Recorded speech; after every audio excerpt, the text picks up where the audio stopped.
येवल्यातील अवैध धंद्यांविरोधात राष्ट्रवादीचे नेते छगन भुजबळ आक्रमक झाले। राज्यामध्ये इतर ठिकाणी काय चाललंय ते या ठिकाणी घडवायचं नाही, या तालुक्यामध्ये शांतता राहिली पाहिजे असं सांगत त्यांनी पोलीस अधीक्षक विक्रम देशमाने यांच्या उपस्थितीमध्ये पोलीस अधिकारी आणि कर्मचाऱ्यांना सुनावलं। येवल्यामध्ये उभारण्यात आलेल्या नवीन पोलीस स्टेशनच्या इमारतीच्या उद्घाटन हे भुजबळांच्या हस्ते झालं होतं। यावेळी त्यांनी पोलिसांच्या कामकाजावर नाराजी व्यक्त केली। त्या अधिकाऱ्याने सांगून टाकावं की परत तुमचं आता हे यायला लागलं तर तुम्हाला आणखी चांगल्या ठिकाणी कुठेतरी मग पाठवावं लागेल।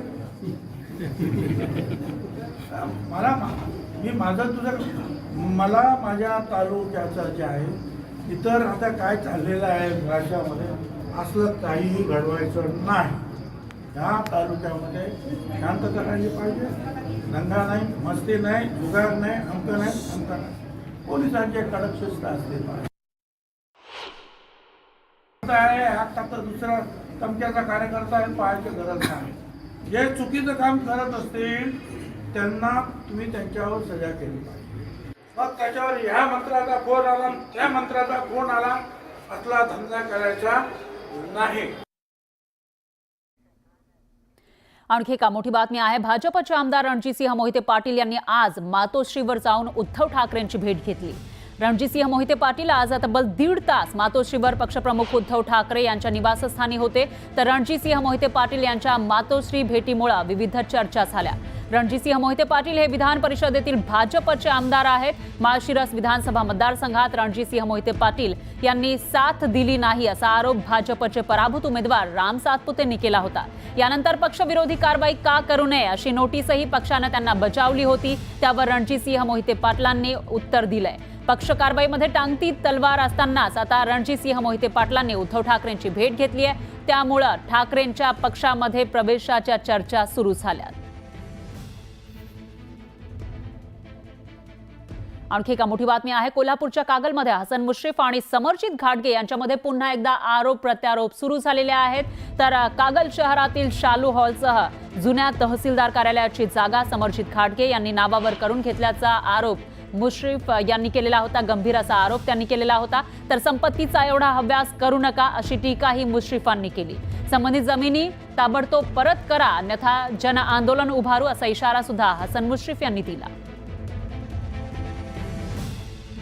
दरम्यान आमच्या वडिलोपार्जित जमिनी शासकीय कार्यालयासाठी दिल्या होत्या आणि शासकीय कार्यालय इतरत्र स्थलांतर झाल्यानंतर आमच्या मूळ जमिनी या कोर्टाच्या आदेशाने ताब्यात घेतल्यात असं स्पष्टीकरण समरजित घाटगेंनी दिलंय।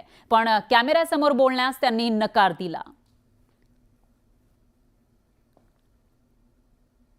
त्यांच्या काय जुना त्यांनी दिलेला जरी असला तरी जागा कलेक्टरने नगरपालिकेला हस्तांतरित केलेली होती। आपण तिथं हॉल बांधलेला होता, ही ते नावावर करताना लाज कशी वाटली नाही।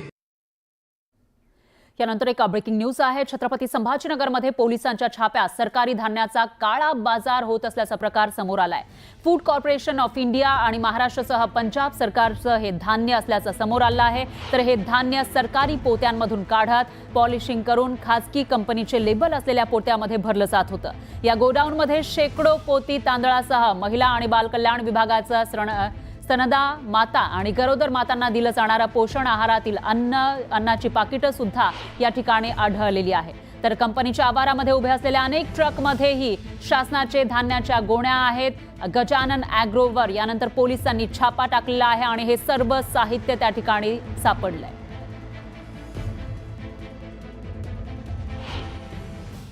आम्हाला माहिती मिळाली की गव्हर्नमेंटचा जो तांदूळ आहे तो सायफन ऑफ करून दुसऱ्या पोत्यांमध्ये भरला जात आहे। आलो असता ही जी राईस मिल आहे इथे महाराष्ट्र पणन आणि ते पंजाब गव्हर्नमेंटचे जे पोते आहेत त्याच्यातून तांदूळ काढून या राईस मिलमधून पॉलिश करून या अशा पोत्यांमध्ये तो भरला जातोय। तसेच इथे अजून आम्ही पुढे रेड केले असता महाराष्ट्र शासनाचेच महिला व बाल विकास विभागाचे मल्टीमिक्स सिरियल्स प्रोटीन प्रीमिक्स हे लहान मुलांसाठी आहे।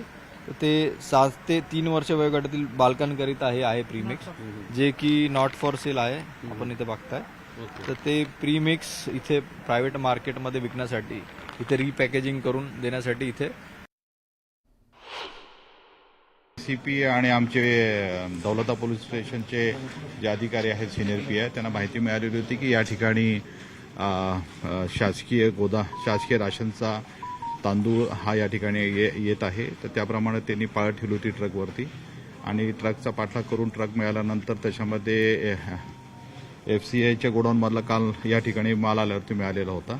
त्याचबरोबर ज्यावेळी गोडाऊनची पाहणी केली त्यावेळी त्याच्यामध्ये पंजाब गव्हर्नमेंटचा राशनचा तांदूळ, त्याचबरोबर आपल्याकडे महाराष्ट्र शासनाचा तसेच शालेय पोषण आहारातील काही पॅकेट्स ते देखील या ठिकाणी मिळालेले आहेत.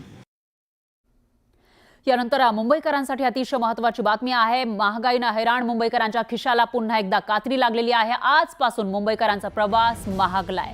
मुंबईतील रिक्षा आणि टॅक्सीच्या दरामध्ये 3 रुपयांची वाढ झालेली आहे, तर कूल कॅबसाठी 8 रुपयांची भाडेवाढ करण्यात आली आहे. मुंबई महानगर प्रदेश परिवहन प्राधिकरणानं 23 जानेवारीला वाहनांच्या वाढत्या किमती, ग्राहक निर्देशांक आणि कर्जाचे व्याजदर लक्षात घेऊन या भाडेवाढीला मंजुरी दिली होती. त्यामुळे मुंबईतील प्रवासासाठी आता अधिकचे पैसे मोजावे लागणार आहे. दरम्यान ग्राफिक्सच्या माध्यमातून किती दरवाढ झालेली आहे आपण बघणार आहोत. तर आधीचे भाडे होते 28 रुपये आणि त्याच्यानंतर आता सुधारित भाडं आहे 31 रुपये टॅक्सीसाठी. म्हणजेच आता टॅक्सीमध्ये बसल्यानंतर 31 रुपये भरावे लागतील. तर आधीचे भाडे हे रिक्षासाठी 23 रुपये होतं, मात्र सुधारित भाडं आहे 26 रुपये, 3 रुपयांची वाढ झालेली आहे. तर कूल टॅक्सीसाठी आधीचं भाडं होतं 40 रुपये, मात्र आता त्याच्यामध्ये 8 रुपयांची वाढ झाली आहे. सुधारित भाडं आहे 48 रुपये. त्यामुळे मुंबईकरांचा प्रवास महागल्याचं दिसतंय. मुंबईकरांच्या खिशाला कात्री बसणार आहे. केंद्रीय बजेटमध्ये शेतकऱ्यांवर लक्ष देण्यात आलं आहे. शेती क्षेत्राच्या विकासासाठी बजेटमध्ये महत्त्वाच्या घोषणा करण्यात आल्या. तसं सरकारनं डाळी आणि तेलबिया उत्पादन वाढवण्यासाठी 6 वर्षांचा विशेष कार्यक्रम हाती घेतलाय, ज्यामुळे देश स्वयंपूर्ण होऊन शेतकरी समृद्ध व्हायला मदत होणार आहे. केंद्रीय अर्थमंत्री निर्मला सीतारामन यांनी बजेटमध्ये ग्रामीण आणि शहरी समतोल साधण्यावरती भर दिलाय. हा समतोल साधताना शेती फायद्यात येण्याच्या दृष्टीने योजना जाहीर करण्यात आल्या. बजेटमध्ये शेतकऱ्यांना काय देण्यात आलंय ते आता पाहूया. पंतप्रधान धनधान्य योजनेच्या माध्यमातून सुमारे 2 कोटी शेतकऱ्यांना थेट लाभ मिळणार आहे. शिवाय किसान क्रेडिट कार्डची मर्यादा 5 लाखांपर्यंत वाढवण्यात आली आहे. त्यामुळे शेतकऱ्यांना अधिक कर्ज मिळण्याचा मार्ग मोकळा झालाय. तेलबिया आणि कपाशीचं उत्पादन वाढवण्यासाठी 6 वर्षांचा विशेष कार्यक्रम हाती घेण्यात आलाय.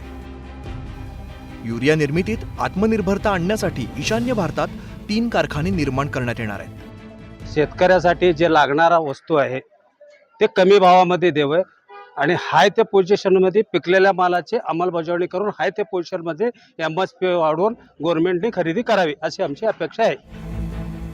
शेती आणि शेतीवरती आधारित उद्योगांना बळ मिळावं यासाठी बजेटमध्ये कशाची तरतूद करण्यात आली आहे ते आता पाहूया. फळभाजी उत्पादकांसाठी विशेष योजना राबवण्यात येणार